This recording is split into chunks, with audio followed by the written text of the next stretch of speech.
آزیا پلوس با تکیه به امور رسمی کمیته اندوز رویخط سیاه کارخانه‌های قرضشان از اندوز از همه زیاد را نشر کرد. حجم عمومی قرض اندوز در تاجیکستان در 9 ماه سال 2021 در مجموع 844 میلیون سومانی را تشکیل داده.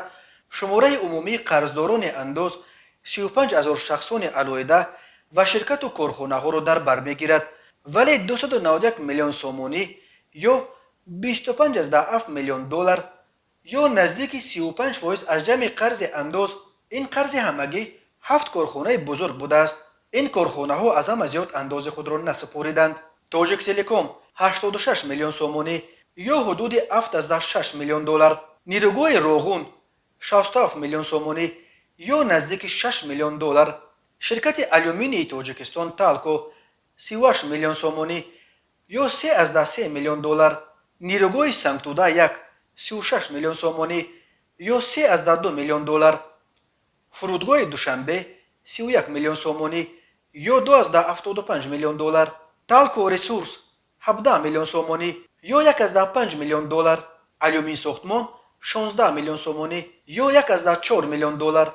با این وجود طور معاون رئیس کمیته اندوز تاجیکستان کبوتالله ملیکزاده هفته گذشته در جریان محاکمه پارلمانی در مجلس نمایندگان خبر داد که کمیته اندوز توانست در 9 ماه سال روان نقشه اندازها و دیگر پرداخت‌های حتمی 107% تامین کرده به جای 9 میلیارد 997 میلیون سومانی نقشه به بودجه دولت 10 میلیارد و 55.7 میلیون سومانی وارد کند.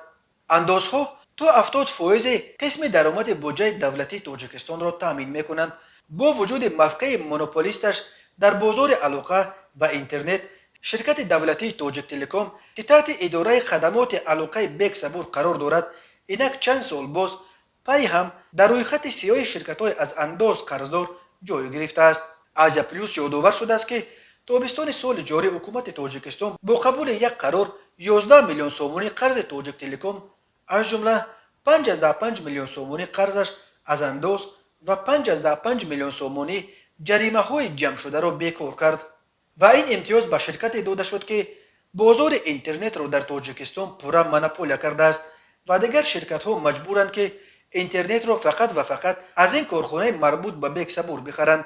کارشناسان مسائل اقتصادی چنین حالت را یک مانع بزرگ در روی رشد اینترنت در تاجیکستان می‌شمارند. سازمان‌های بین المللی مالیوی نیز چندین بار به حکومت تاجیکستان توصیه دادند که شرکت تاجیک تلکام را برهم داده و شرکت‌های دیگر در بازار علاقه و اینترنت آزادی بیشتر و امکان بیشتری رشد فراهم بیاورد.